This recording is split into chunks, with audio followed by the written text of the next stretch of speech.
Your Excellency, Ambassador Salam Malika Haddadi, Deputy Chairperson of the African Union Commission, Your Excellency Mohamed Ware, Deputy Executive Secretary of IGAD, Honorable Ababa Obiwaneng, Head of the Mission of IGAD to Ethiopia, የተከበራችሁ የኢፌዴሪ መከላከያ ሰራዊት ከፍተኛ አመራሮች፣ የተከበራችሁ በዚህ የሰላም ስምምነት ላይ የተገኛችሁ የአማራ ፋኖ ህዝባዊ ድርጅት አመራሮች፣ የተከበራችሁ የአማራ ክልል ከፍተኛ የመንግስት አመራሮች፣ በአጠቃላይ በዚህ መድረክ ላይ የተገኛችሁ እና በሂደቱም የተሳተፋችሁ ወንድም እህቶቻችን እንኳን ደስ አለን፣ እንኳን ደስ አላችሁ ለማለት እወዳለሁ።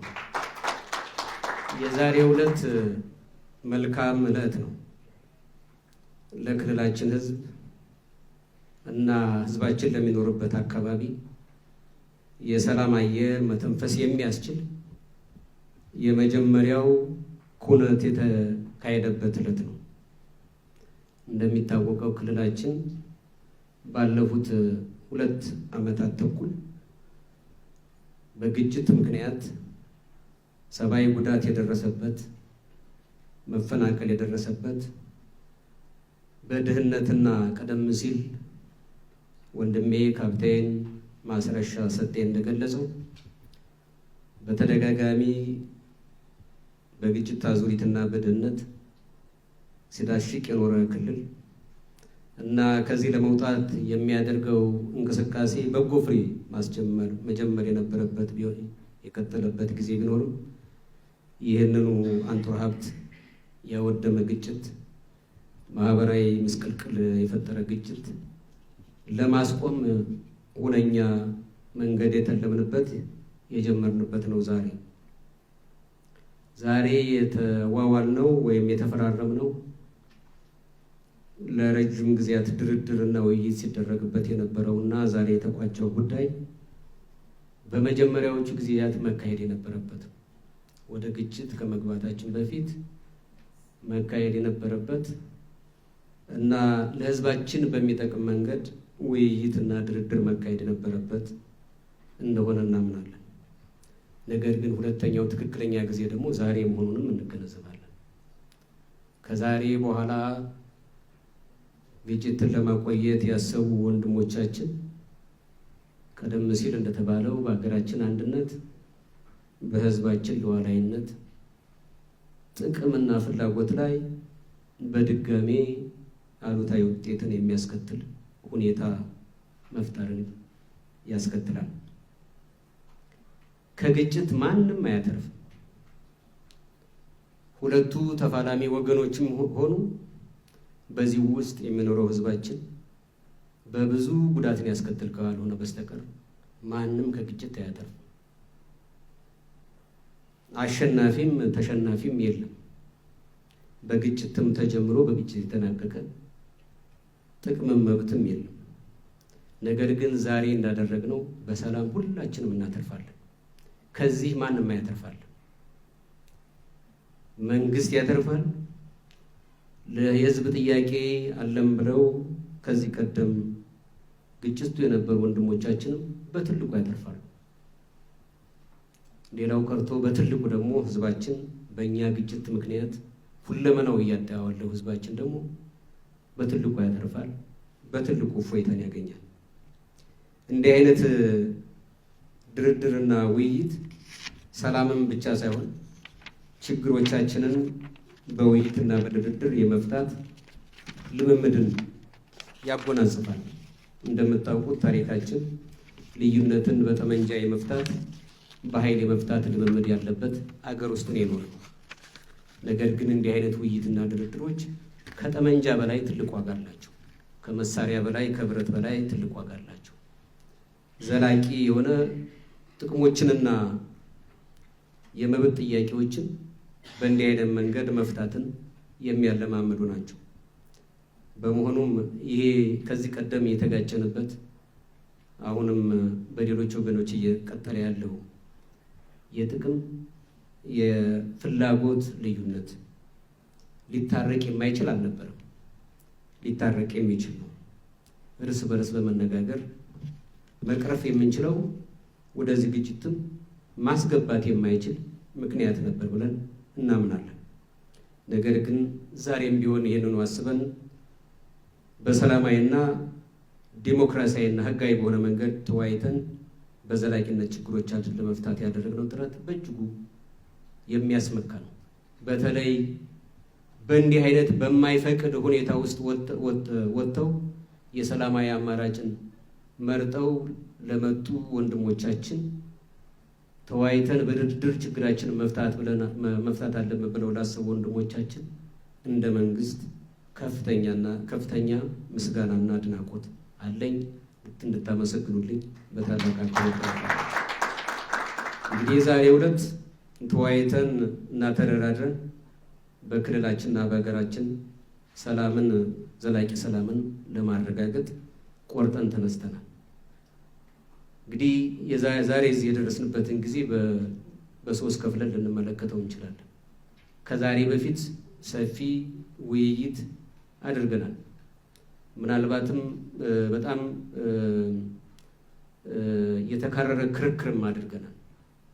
ነገር ግን ተከራክረን ደግሞ ዛሬ የፈረምነው ስምምነት ላይ ደርሰናል። ዛሬ ያካሄድነው አጭሩን ጊዜ ነው። ሁለት ረጅም ጊዜዎች አሉ። አንደኛ ከዚህ በፊት ያደረግነው ውይይት ነው። ሁለተኛው ደግሞ የወደፊቱ በደረስነው ስምምነት መሰረት ስምምነታችን ገቢራዊ ለማድረግ ከፍተኛ የሆነ ቁርጠኝነትን ይጠይቀናል። ይህንኑ በጽናት ለማድረግ እንደ መንግስት ጥረት እናደርጋለን። ምክንያቱም ይሄ ነገር ለሕዝባችን ትልቅ ዋስትና መሆኑን፣ የሰላም ዋስትና መሆኑን፣ የልማት ዋስትና መሆኑን ስለሚያረጋግጥልን ነው። በዚህ አጋጣሚ ግን ለሶስት አካላት መልእክት ማስተላለፍ እፈልጋለሁ። በመጀመሪያ ደረጃ አሁንም የችግሮችን በጠመንጃ ፈሙዝ መፍታት አለብን ብለው ወደዚህ ድርድር ላልመጡ፣ ወደዚህ ውይይት ላልመጡ ወንድሞቻችን ትክክለኛው አማራጭ እና ለክልላችንና ለሀገራችን የሚበጀው ምርጫ ይሄ መሆኑን በመገንዘብ አሁንም ማናቸውንም ጥያቄ ያለን የሚሉ አካላት በድርድርና በውይይት ለመፍታት መንግስት ቁርጠኛ በመሆኑ አሁንም በድጋሜ ጥሪ ማስተላለፍ እፈልጋለሁ እና ነገም ለማይቀረው ውይይትና ድርድር የሰው ሕይወት ቁስና ማህበራዊ እሴቶቻችን ጨርሰን ከማውደማችን በላይ በፊት አሁንም ጊዜው አሁን ነውና ለድርድርና ለውይይት ሁላችንም ቀርበን ለሀገራችን ለሕዝባችን በሚበጅ መልኩ ተደራድረን በሰላማዊ መንገድ የምንኖርበት ሁኔታ እንድንፈጥር በዚህ አጋጣሚ ጥሪ ለማስተላለፍ ፈልጋለሁ። በሁለተኛ ደረጃ ለሰላም ወዳዱ ሕዝባችን ነው። ዛሬ የጀመርነው የሰላም ውይይት እና ድርድር እና ዛሬ የተፈራረምነው ለሕዝባችን ትልቅ እፎይታ የሚሰጥ ነው። በአንድ በኩል በተደጋጋሚ ባካሄድናቸው መድረኮች ሕዝባችን የመከረን ችግሩን በሰላማዊ መንገድ መንግስት ወደ ሰፊ ሆኖ ይፍታ፣ ይጋብዝ፣ ጥሪ ያድርግ በሚል በተደጋጋሚ በየመድረኮቻችን ሕዝባችን ነግሮናል፣ መክሮናል። እኛም ይህንኑ ምክር ተቀብለን የመጀመሪያውን እርምጃ ወስደናል። ለሰላም እጃችንን ዘርግተናል። በዘረጋነው መጠን የሰላም አማራጭን በድርድርና በውይይት ችግሮቻችንን መፍታት አለብን የሚሉ ወንድሞቻችን መጥተው በዝርዝር በአማራ ክልል ውስጥ በኢትዮጵያ ውስጥ መፈታት ያለባቸው ችግሮች ላይ ዝርዝር ውይይት አድርገናል። ስለዚህ ይህንኑ መሰረት በማድረግ በሌሎችም አካላት ላይ ይህንኑ ሀሳብ ይህንኑ አካሄድ እንዲመርጡ ሕዝባችን የራሱን የማይተካ ሚና እንዲያበረክት በዚህ አጋጣሚ ጥሪ ለማስተላለፍ እፈልጋለሁ። በሶስተኛ ደረጃ ለመላው የአማራ ክልል የመንግስት መዋቅር ነው። የመንግስት መዋቅራችን ከዚህ በፊት ሰላምን ቅድሚያ ሰጥተን እንደሰራ እንገነዘባለን። ሆኖም ግን በየትኛውም አካባቢ የመጀመሪያ የመንግስት አቋም ችግሮችን በሰላማዊ መንገድና ህጋዊ መንገድ ለመፍታት ፍላጎት ያለው መሆኑን በመገንዘብ ሌት ተቀን ለዚሁ አቅጣጫ እንዲተጉ በዚሁ አጋጣሚ ጥሪ ለማስተላለፍ እፈልጋለሁ እና በአጠቃላይ በመጨረሻ ደግሞ በዚህ ሂደት ለተሳተፋችሁ፣ ለመራችሁ፣ በአጠቃላይ እዚህ ደረጃ እንዲደርስና ለዚህ ውጤት ላበቃችሁ ለአፍሪካ ህብረትና ለኢጋድ ከፍተኛ አመራሮች፣ ለፌዴራል መንግስት አመራሮች፣ ለመላው ሰላም ፈላጊ ህዝባችንና ለመዋቅራችን በአጠቃላይ ለሰላም ፈላጊ ህዝባችን ሁሉ ከፍ ያለ ምስጋና ላቀርብ እፈልጋለሁ። ወንድሞቻችንም በዚህ ደረጃ ሰላምን ቅድሚያ አድርጋችሁ በዚህ መንገድ ተደራድረን ተወያይተን የአማራ ክልልንም ሆነ የኢትዮጵያን ሰላም ለማጽናት ልዩነቶቻችንን በሰላማዊ መንገድ ለመፍታትና ጥቅሞቻችንን አቻችለን ለመጓዝ ምርጫ አድርጋችሁ በዚህ መንገድ ስለተደራደር ከፍ ያለ ምስጋና ለማቅረብ እፈልጋለሁ። በጣም አመሰግናለሁ። አቶ አረጋ ከበደ የአማራ ብሔራዊ ክልላዊ መንግስት ርዕሰ መስተዳድር፣ የተከበሩ ዶክተር አብዲ ሁሴን የአማራ ብሔራዊ ክልላዊ መንግስት ምክትል ርዕሰ መስተዳድር፣ የተከበሩ ሳሊማ አብዲ የአፍሪካ ዩኒየን ምክትል ኮሚሽነር፣ የተከበሩ መሐመድ አብዲ የኢጋድ ምክትል ኮሚሽነር፣ አቶ አበባው ቢሆነኝ የኢጋድ በኢትዮጵያ ተወካይ፣ የተከበራችሁ የኢፌዴሪ መከላከያ ሰራዊት ከፍተኛ ጀነራል መኮንኖች፣ በዚህ